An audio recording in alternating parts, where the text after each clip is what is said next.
The war had been going on for 50 years, but Earth had only known about it for 5.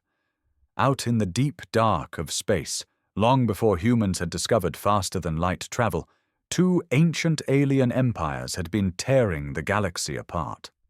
The Vakari Dominion, cold, efficient, and ruthless, had been winning. Their enemies, the Tuldrin Unity, were older, wiser maybe, but tired. Their strength had faded. Their fleets were scattered, planets lost. And hope? Hope was a luxury they couldn't afford anymore. That's when the Unity stumbled upon Earth. At first, they didn't mean to involve us. To them, we were still primitive, a Class II civilization barely capable of holding itself together. We were just a rock spinning around a yellow sun, full of violence, chaos, and contradictions. But one Teldrin scientist saw something else in us. Her name was Velshara, and she didn't care what the Council said. She believed humans were different, not because of technology, not because of strength, but because of one strange, unexplainable thing we had: a refusal to quit. She watched our wars, our history, our rise from tribal hunters to spacewalkers in just a few thousand years. She watched us burn down our own cities and rebuild them bigger. She watched us lose billions in global disasters, wars, famines, and still come back stronger. She saw that even when our backs were against the wall, we didn't just surrender. We adapted, we evolved, and sometimes we got angry. So Velshara broke every rule in the book. She made contact with Earth. She didn't come with peace speeches or diplomacy. She didn't bother flattering us. She landed right in the middle of a UN meeting in Geneva, with smoke on her hull and fire in her eyes. The Vakari had found her ship during descent. The attack nearly killed her. But the message she brought? That changed everything. "Your galaxy is dying," she told the world leaders, wheezing through cracked translator tech. "And you don't know it yet. But you are the last weapon we have."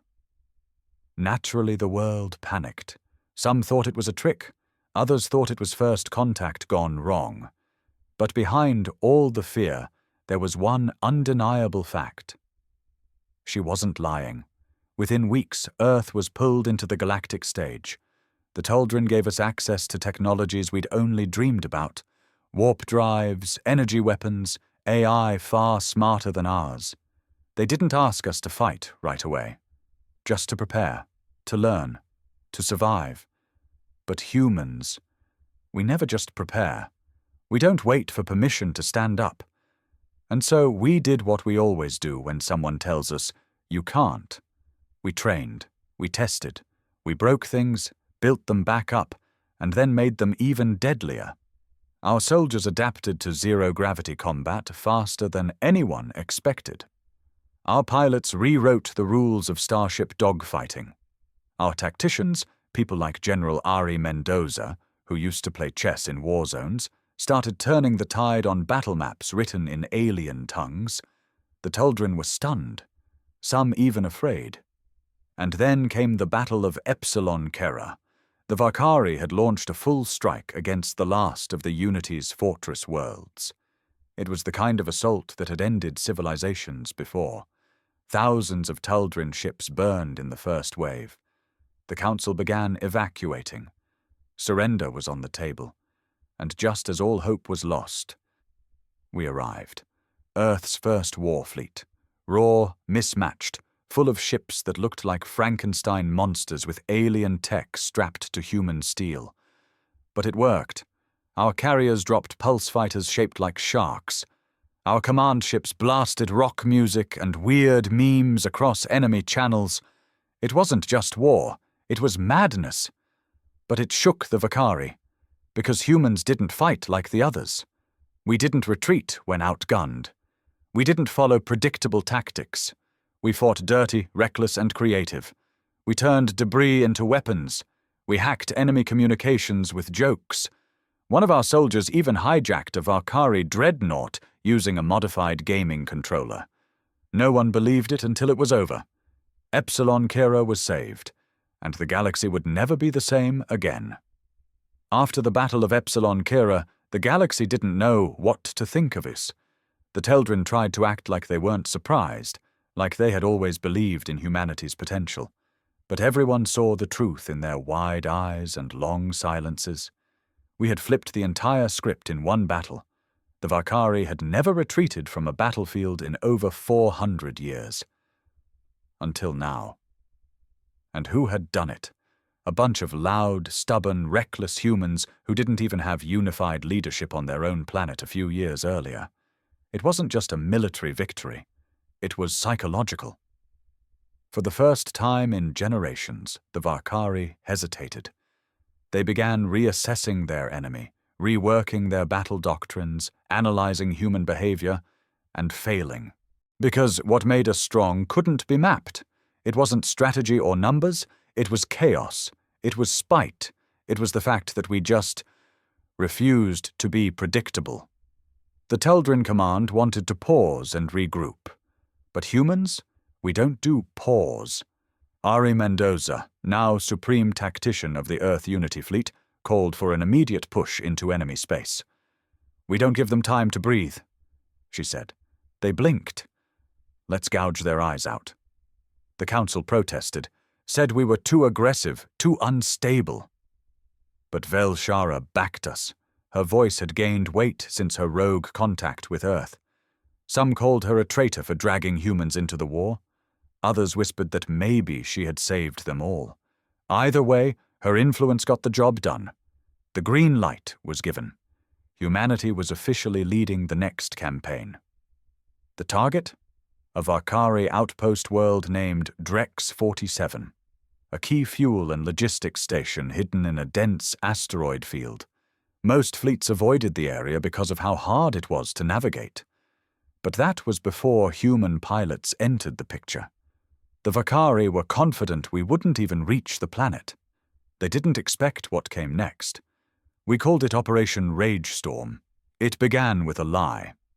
A group of humans built a fake distress signal and launched it toward the Vakari sensor grid. When their patrol ships moved in to investigate, they didn't find a refugee ship or a trap. They found nothing, because our fleet had already slipped past them, hugging the shadows of dead moons and space rocks. It wasn't a battle. It was a surgical riot. We hit their power stations first, using stolen Vakari tech reprogrammed by a hacker from New Delhi who used to rig elections for fun. Then came the troop drops. Urban warfare on a planet built for machines, not men. They weren't ready for our unpredictability. We didn't fight in formation. We didn't respect rank or custom. A janitor from Chicago led an assault squad because he figured out how to disable the planet's shields using modified cleaning bots. A former MMA fighter took down 2 armored mechs with a crowbar and a backpack full of grenades. Human chaos became a virus in the Vakari systems. Their computers couldn't handle our decision-making patterns. Their battle AIs flagged our behavior as incoherent, illogical, and unsustainable. But it was working. By day 3, Drex 47 had fallen. Not captured, not occupied, fallen. We didn't even leave a garrison. We stripped the place of resources, left behind graffiti in over 50 languages, and vanished into warp space. The Vakari called it an act of galactic terrorism. We called it Tuesday. But with every win came consequences. Back on Earth, things were changing. Some people cheered, proud to see humanity finally taking its place in the stars. But others were afraid of what we were becoming. The more battles we won, the more alien we looked to ourselves. Some soldiers refused to come home. Others came back with dead eyes and nightmares full of screams in languages they didn't understand. We were fighting monsters, and slowly we were becoming ones too. And then a message came through space, intercepted, encrypted, then decoded by a bored hacker turned admiral in the human command network. It was from the Vakari High Mind. 5 words. Release Subject 09. It's time. The transmission rippled through every layer of the Taldrin Command and Earth Unity forces like a crack of thunder in a silent church. "Release Subject 9. It's time." Nobody knew what it meant at first. Not the Taldrin, not the humans. The Vakari had never mentioned anything about Subject 09 before. It wasn't a ship. It wasn't a planet. It was something hidden, old, dangerous. And the worst part, the Taldrin had no record of it. That's when Velshara started acting strange. She disappeared from Central Command without warning, took her ship, and jumped into deep space on an uncharted route. She didn't tell anyone, not even Ari Mendoza. When they tried to contact her, all they got was static, and a single burst of coordinates sent once, never again. It was a place outside all mapped space, a dead zone where even the Vakari rarely dared to go. Ari didn't wait. She called it what it was, a trap. But she also knew something else. If the Vakari were scared enough to use some hidden weapon, then they were desperate. And desperate enemies made mistakes. So she put together a team. Not diplomats, not scientists, war dogs. People like Malik Thorne, the ex-mercenary from Lagos, who once led a mutiny against his own general during the Martian colony's collapse. Or Anya Reeve, a Russian pilot so fast they said she once flew through an asteroid field with a busted nav system and still landed clean. And then there was Bishop. No one knew his real name, just that he never removed his helmet. Ever. They were called Hell Team 9, and their job wasn't to win wars. It was to end threats. The journey to the dead zone took 6 days in warp, even with Taldrin slipstream routes. No backup, no reinforcements, just one ship. The Requiem, a fusion of Taldrin elegance and human brutality. Sharp, sleek, and ugly in all the right ways. When they arrived, the stars were wrong. It wasn't just dark out there, it was wrong. Time felt off. Instruments glitched. Gravity didn't play fair. Even the AI navigator said things it wasn't programmed to say, like, "We should not be here." And there it was. A structure, floating in silence, not a ship, not a station. It looked like a cathedral, black and twisted, with spires that stabbed into empty space and moved when you weren't watching. No life signs, no energy readings. But something was awake inside. They docked. Gear up. Breach doors. No turning back. Inside the air was cold and dry. Too dry. No dust, no decay, like the place was being preserved by something unnatural. The architecture wasn't like Vakari tech. It was older. Much older. Carvings along the walls showed figures.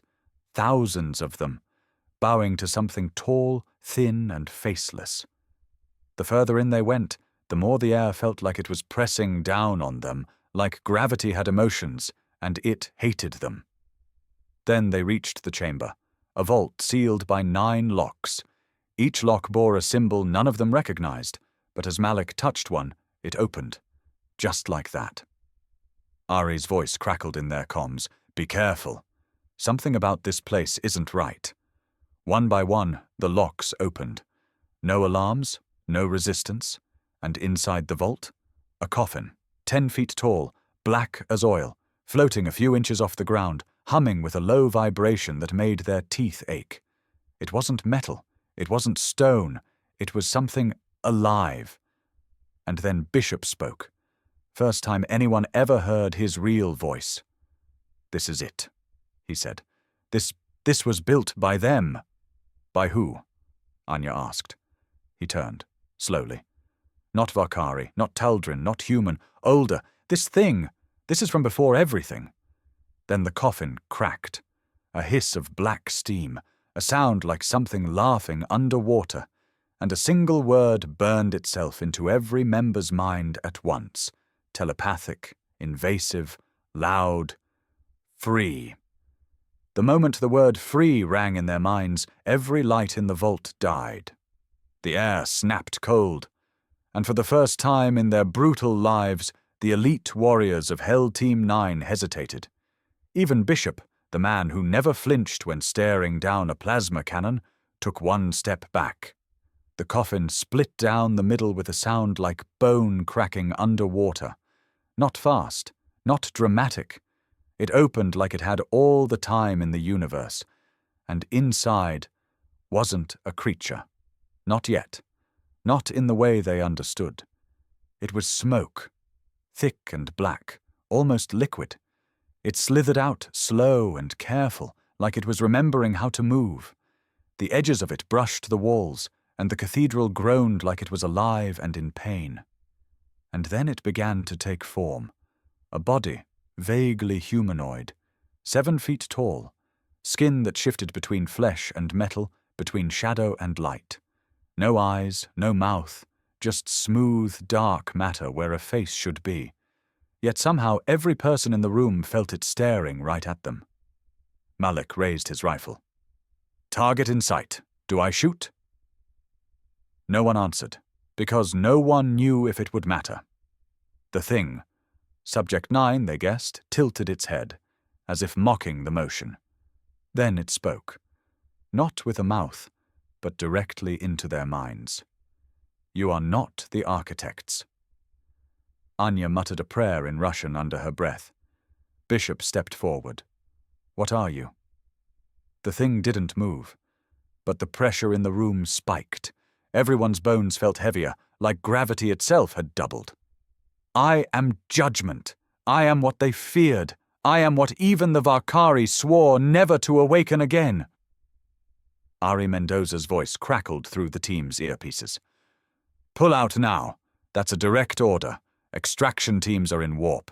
I don't care what it is. We're not dying for ancient riddles." But it was too late for that. The vault trembled. Screams echoed from deep within the cathedral, far off, inhuman. Like a choir of dying stars. And then Subject 9 raised one hand. No weapons, no energy blast, just a single gesture. Malik dropped his rifle and collapsed, clutching his head. He screamed once, long and raw, before falling silent. Blood leaked from his nose and ears. Dead, instantly. No wound, no visible cause.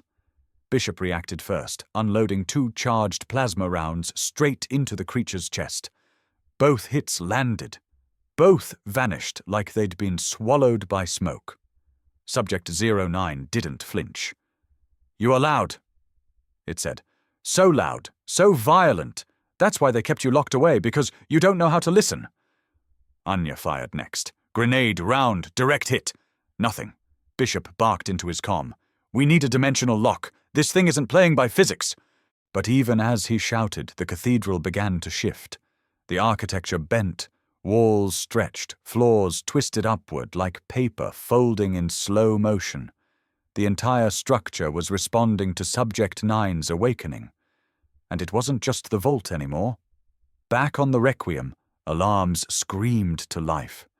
The AI, one of the most advanced fusion systems of Earth and Toldrin engineering, started repeating a single phrase over and over. "Containment breach, cosmic class, unmapped entity, probability of survival 0.002%. On Ari Mendoza's bridge, a crew member turned pale. "Ma'am, whatever they found is rewriting the laws of this sector. Space itself is deforming." Ari didn't hesitate. "Call Velshara. Now she knew about this. She has to know something." But no one could reach her. And in the vault, Subject 9 stepped out of its coffin and looked at the humans, truly looked at them. And for the first time since it woke, it hesitated. "You are new," it said. Small, unfinished, but curious.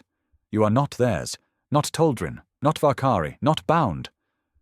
Bishop raised his weapon again, slower this time. "What do you want?" he asked. The creature tilted its head again. "To remember, to reshape, to begin." And then it vanished. Not through doors, not through space. It simply ceased to be there. Gone. The cathedral began to collapse, screaming metal twisting inwards as if it had fulfilled its only purpose. holding that thing in place. Hell Team 9 barely made it out. Anya had to carry Malik's body. Bishop lost his left arm when a bulkhead sliced through his armor. The Requiem jumped back to Allied space just as the entire dead zone folded in on itself. And that's when the real war began, because Subject 09 had awakened, and it was heading for the Varkari homeworld. The Varkari didn't issue a statement. They didn't threaten retaliation. They didn't even attempt to intercept communications. They went silent. For a species known for domination, brutality, and arrogance, silence was more terrifying than any war cry. Within 48 hours of Subject 9's awakening, the Varkari High Command vanished. Entire sectors, once crawling with warships, were now graveyards of drifting vessels. Some showed signs of internal sabotage. Others were simply empty. No bodies, no signs of struggle. Just empty armor floating in corridors, weapons still charged, engines humming quietly in the dark. They weren't running. They were hiding. The Teldrin Council, still reeling from Velshara's disappearance and Earth's unpredictable rise, called an emergency meeting. Ari Mendoza attended via secure transmission, her expression like carved stone. She was still wearing combat fatigues, one hand wrapped around a steaming mug she hadn't touched. "This thing," she said flatly, "was never part of the war." The Teldrin argued amongst themselves. Philosophers blamed ancient mistakes. Historians said it was a relic from the First Age, a time before even Tuldrin memory. A few voices quietly accused humans, again, of stirring chaos that should have stayed buried. But Bishop, now confined to a med pod and still recovering from the blast that took his arm, said something that shut the room down. "You didn't lock it away because it was dangerous," he rasped through a damaged voice modulator. "You locked it away because you couldn't kill it." No one had a response. Across the galaxy, reports started flooding in. Odd distortions in gravity wells, signals speaking in overlapping tongues, planets where populations simply disappeared. In some places, time itself began to warp. A Taldrin colony on Yathari Prime aged forward 2,000 years in an afternoon. Nothing was left but fossilized ruins and dust. Earth didn't panic, it prepared. Unlike the Taldrin or Varkari, humans had never trusted stability. Our history was built on disasters, collapses, and comebacks. So when the sky began to change, we didn't scream. We stocked bullets and built bunkers. We modified ships. We weaponized every scrap of data Hell Team 9 had brought back from the cathedral. Even when it wasn't enough, we kept going. That was what made us dangerous. That and the fact we weren't afraid to fight monsters with monster tactics. The Requiem was overhauled with quantum shielding and fragment logic AI. A new branch of Earth's military was born, the Null Division, a collection of soldiers, hackers, occult scientists, and criminal minds pulled from prisons, labs, and battlefields across the planet. And at the center of it all was a simple, terrifying goal. Stop Subject 09 before it remade reality in its image. But to stop something like that, we had to understand it first. And to understand it, we needed the one person who vanished the moment it woke. Velshara. Ari knew deep down that Velshara hadn't run. She had gone ahead. Maybe trying to stop it. Maybe trying to talk to it. Either way, she had answers. So Earth did what it always does when faced with the impossible. It built something insane. A ship unlike any other. The Hollow Star. It wasn't meant to fight. It wasn't even meant to survive long. It was designed to chase the impossible. A ship that could track entropy like a scent, move through fractured timelines, and anchor itself in collapsing dimensions. It wasn't tested. It wasn't safe. But that didn't matter. Ari personally selected the crew, survivors from Epsilon Kira, defected Varkari scientists, psychics barely stable enough to function, and Hell Team 9, what remained of them. Anya Reeve, now with a prosthetic spine. Bishop, scarred and colder than ever. Malik Thorne. Still dead, but his neural imprint had been copied and placed inside a combat drone with his voice and instincts. He called himself Malik V 2.0 and claimed he was funnier now. They weren't going to find Subject 09. They were going to find Velshara, because if she had answers, she was the only one who could tell humanity one critical thing. What is Subject 09 actually trying to do? And more importantly, why hasn't it destroyed us yet? The hollow star didn't launch so much as it vanished. Built in secret beneath the ruins of Earth's last orbital elevator, it ran on technology that even the Taldrin refused to acknowledge: quantum entanglement drives, antimatter threaded hull plating, and a navigation system that didn't calculate coordinates but guessed them based on collapsing probability fields. No war drums, no goodbyes, just a single silent jump into the void. Its mission: follow the entropy signature left by Subject 09 and locate Velshara, if she was even still alive. They expected chaos. They were not prepared for nothing. The hollow star didn't land in a place. It landed in an absence, a stretch of space where light refused to travel. Time ran like syrup, and the stars looked like scars on black skin. It was called the Bleed, a part of the universe where reality had been thinned so much that thoughts could echo into physical form. Even the AI, a stitched-together consciousness named Gretel, hesitated to describe it. Imagine waking up inside a thought that doesn't belong to you. She whispered across the intercoms. That's what this place is. The ship drifted through dead gravity for days, tracing the faint trails of Velshara's signature. She'd left markers behind, written not in code, but emotion, residual bursts of memory encoded in the leftover psychic residue of Subject 9's passing. Bishop was the only one who could interpret them. Ever since the Vault incident, his mind had been different. He dreamed in languages he'd never learned. He stopped needing sleep. Sometimes he'd just know things, answers to problems that hadn't been spoken aloud. He never admitted it out loud, but the thing had touched him, changed him. I feel her, he said quietly one day, standing alone on the observation deck, eyes fixed on a swirling red nebula that seemed to breathe. She's close. They found Velshara on what looked like a shattered moon orbiting nothing.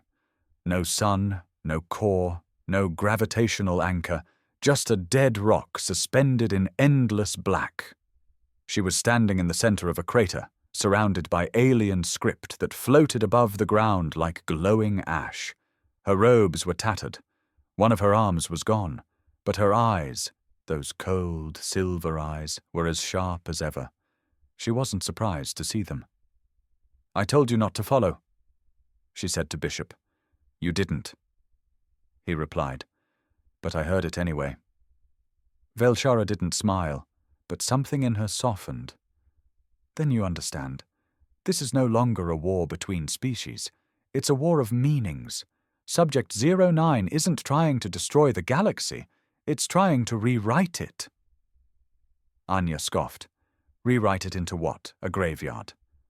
No, Velshara said. Into a memory. One that never included us to begin with. She walked toward them, each step leaving ripples in the dust like she was stepping on water.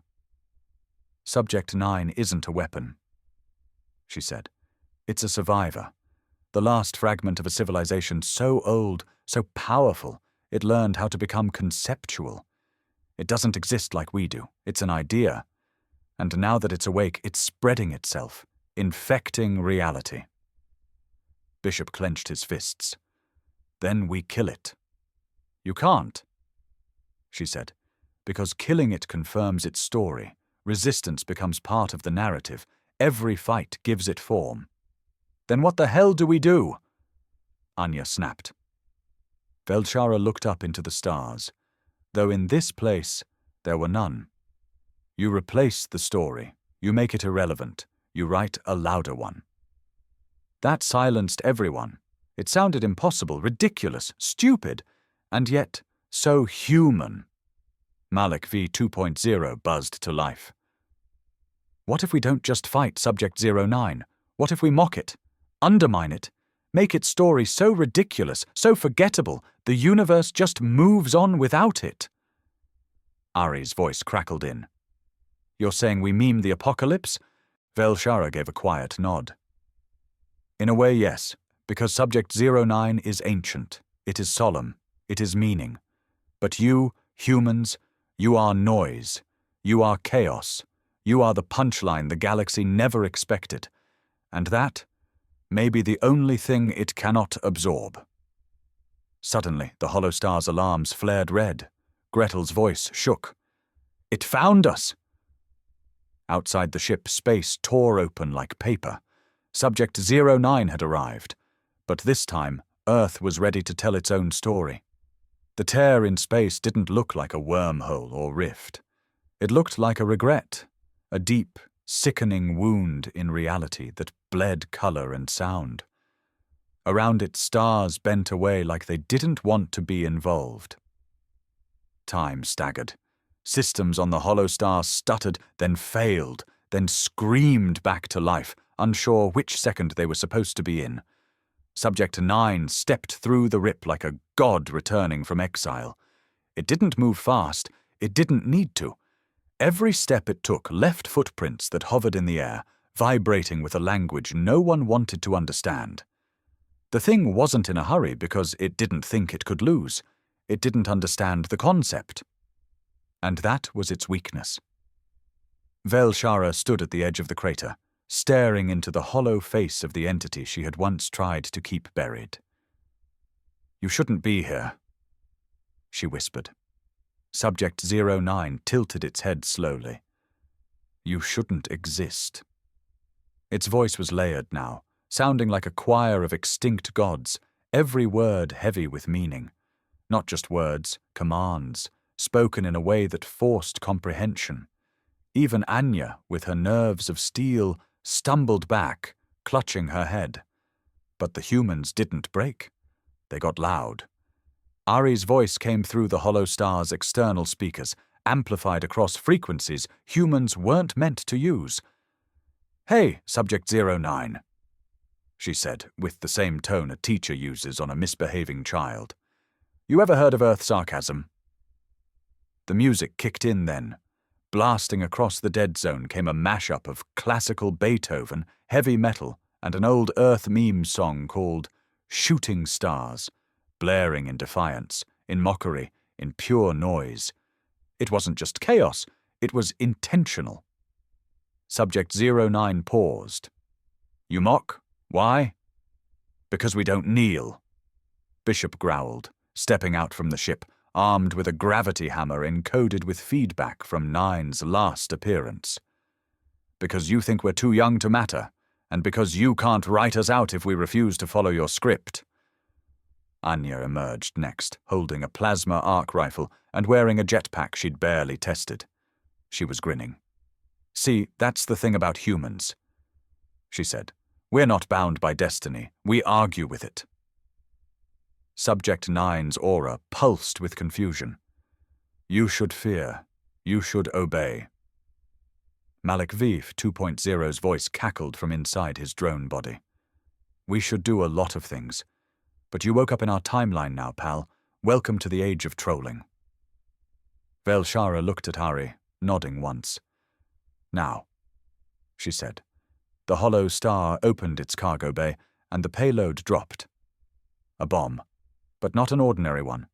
This was a reality disruptor, a prototype weapon designed not to explode, but to rewrite the fabric of its detonation zone. At its core was a paradox engine, powered by a quantum loop of human decision-making data, contradictions, irrationalities, spontaneous creativity. It was essentially a bomb made out of nonsense. Subject 09 sensed it too late. As it stepped forward, Anya fired the first shot. The plasma bolt didn't hurt it, but it distracted it. Then Bishop charged, swinging the gravity hammer with a grunt. The force alone should have flattened a city block. It struck 9 directly in the chest, and the thing winced. Not because it was injured, but because it didn't expect pain. And that shattered something in its logic. It reached out, trying to grip Bishop's mind again, trying to erase him with one thought. But Malik's drone body barreled into its side like a screaming missile. "You don't get to narrate me!" The bomb began to hum. Velshara stepped into the field and activated the final sequence. Her fingers trembled over the trigger. "This is your final warning," she said. Subject 09 didn't respond. It expanded. Tendrils of shadow lashed out, reshaping the crater into a swirling dome of unreality. Shapes flickered in and out, impossible beasts, memories from other lives, dead languages written in flame. And yet, humans stood their ground, because we were too broken to bend, too chaotic to fit into a single version of reality. And that was the one thing Subject 09 couldn't predict. Velshara closed her eyes and hit the switch. The moment Velshara pressed the trigger, the world broke. The paradox bomb didn't explode. It rewrote. The ground beneath Subject 09 fractured into dozens of overlapping realities. Grass turned into steel. Sky shifted into ocean. Fire became feathers. And through it all, one thing remained consistent. Noise. Unrelenting, unpredictable human noise. Voices arguing, children laughing, war drums, pop music, prayers in forgotten dialects, the sound of a heartbeat in zero gravity. It wasn't beautiful, it wasn't elegant, it was us, messy, emotional, defiant, and Subject 9 couldn't understand it. "Stop!" it commanded, voice strained and cracking. "This is error, this is corruption." But the paradox bomb kept humming. Each second twisted the fabric of space into something Subject 09 couldn't control. Its body began to flicker, then fracture, lines forming across its shape like a shattered window pane. For the first time, it wasn't adapting. It was failing. Bishop stood at the center of the chaos, watching as reality bent around him. "It's not error," he said. "It's humanity." Subject 9 turned toward him, desperate. "You are unstable. You should not exist." Bishop smiled behind his helmet. "Exactly." Anya shot forward, her jetpack barely functioning in the shifting gravity. She landed beside Bishop, her armor sparking, one eye swollen shut. "This thing's still trying to hold its shape. We need to push it further." Malik V 2.0's drone stumbled through what looked like a collapsing kindergarten, flames licking the walls while toys sang lullabies backward. "On it. Let's make it weird." He uploaded the final payload, the feed. It wasn't a weapon. It was the internet. Unfiltered. Raw. Billions of videos, texts, memes, arguments, bad dance challenges, conspiracy theories, cat videos, declarations of love and hate, all pumped into the paradox field at once. Subject 09 screamed, not in rage, in fear. Its form collapsed into 100 versions of itself, tall and short, metal and mist, childlike and ancient. It tried to assert meaning, to find one solid shape, but it couldn't. It was being overwhelmed not by violence, but by the sheer absurdity of human existence. "Stop!" The scream echoed through minds, shaking the hollow star to its core, but the humans weren't done. Velshara, standing just outside the blast zone, raised her voice. "You called yourself Judgment, a god, a story, but the story has changed." She pointed toward the shifting sky, now filled with flickering memories from across Earth's timeline. Revolution, celebration, grief, joy, failure, hope. "This is our story now," she said, "and you don't belong in it." Subject 09 staggered, its form collapsing inward like a black hole losing willpower. It reached toward Velshara one last time, trembling. "We were first." Bishop stepped in front of her. "We'll be last." And with that, the paradox bomb completed its cycle. There was no explosion, no light, just silence. And then, a breeze. Warm, gentle. The crater was gone. The shattered moon had healed itself. The stars returned, glowing soft and unfamiliar. Time resumed its flow. The hollow star hovered peacefully above, its systems stable. Gretel's voice, once trembling, now calm. Threat eliminated. Fabric normalized. Subject 09 no longer present in this dimension. Ari Mendoza slumped in her captain's chair, rubbing her temples. You mean we trolled a god to death? Correct, said Gretel, with statistically improbable success. On the surface, the survivors gathered. Bishop removed his helmet for the first time, revealing a scarred but human face. Anya laughed, exhausted. Malik V 2.0 lit a virtual cigar and played We Are the Champions over the intercom. Velshara sat down quietly, her eyes on the stars. Did we win? Anya asked.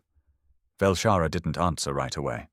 Finally, she said, You didn't just win. You proved something terrifying, that the galaxy no longer belongs to the ones who came first. She looked at them, bloody, bruised, insane, and smiling. It belongs to the ones who refuse to go last. Back on Earth, the story spread like wildfire. How humans stood against a cosmic god, not with divine weapons or ancient wisdom, but with music, memes, madness, and the pure, unfiltered noise of their spirit. And across the galaxy, where fear had once reigned, others began to whisper, humanity changed the game. And this time, the whole universe was watching.